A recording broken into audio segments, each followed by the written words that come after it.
Firstly IAS ನಿಜವಾಗ್ಲೂ ಅಷ್ಟೊಂದು ಕಷ್ಟನಾ? ಸುಮಾರಷ್ಟು ಜನ ಹೇಳ್ತಾರೆ ನನಗೆ 10th ಅಷ್ಟು ಸ್ಕೋರ್ ಮಾಡಿದೆ, ನಾನು ಮೆರಿಟ್ ಸ್ಟೂಡೆಂಟು, 12th ನಾನು ಟಾಪರು, ಸ್ಟೇಟ್ ಟಾಪರು ಇಲ್ಲ ಗೋಲ್ಡ್ ಮೆಡಲಿಸ್ಟು.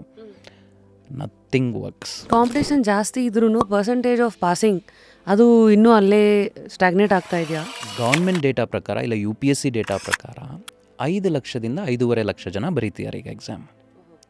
ಇನ್ನು 4.5 ಲಕ್ಷ 5 ಲಕ್ಷ ಜನ ಬರೆಯೋದೇ ಇಲ್ಲ.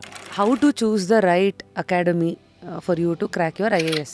ಈ ಎಕ್ಸಾಮಿಗೆ ತುಂಬ ಇಂಪಾರ್ಟೆಂಟ್ ಅಪ್ಡೇಟ್ ಅಲ್ವಾ? ಅವ್ರ ವೆಬ್ಸೈಟ್ ಅಪ್ಡೇಟ್ ಇದೆಯಾ ಇಲ್ವಾ ನೋಡಿ ಫಸ್ಟು. ಸೊ ನಿಮ್ಮ ಒಂದು ಅನುಭವದಲ್ಲಿ IAS ಕ್ಲಿಯರ್ ಮಾಡೋಕ್ಕೆ ಎಷ್ಟು ವರ್ಷ ತಯಾರಿ ಬೇಕು? 9ರಿಂದ 10 ಅವರ್ ಓದಿದಾದಮೇಲೆ 65-70 ಮೇಲೆ ತೆಗೆದ್ರಿ ಅಂದ್ಕೊಳ್ಳಿ, ಯು ಹ್ಯಾವ್ ದ ಪೊಟೆನ್ಷಿಯಲ್ ಇದೆ. ಎಲ್ಲೆಲ್ಲೋ ಸಣ್ಣ ಪುಟ್ಟ ತಪ್ಪುಗಳು ಮಾಡಿದರೆ ಸರಿ ಮಾಡಿಕೊಂಡ್ರೆ ಚಾನ್ಸಸ್ ಆರ್ ದಟ್ ಮುಂದಿನ ವರ್ಷ ನೀವು ಇನ್ನೊಂದು ಸಾಲಿಡ್ ಅಟೆಂಪ್ಟ್ ಕೊಡ್ಬೋದು.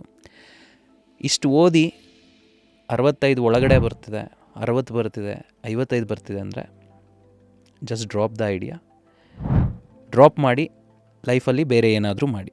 ಈ ಕ್ರ್ಯಾಶ್ ಕೋರ್ಸ್ಗಳು ಶುರುವಾಗಿದ್ದು ಯಾಕೆ? ಯಾವುದನ್ನು ಆಯ್ಕೆ ಮಾಡಬೇಕು ಜನ ಅಂತ? Crash course is just for money making. It is a money making machine for the institute ಅಷ್ಟೇ. Only genius students can clear IAS. ಜೀನಿಯಸ್ಗಳಿಗೆ ಏನು ಇಶ್ಯೂ ಅಂದರೆ they can't accept most of the time failure.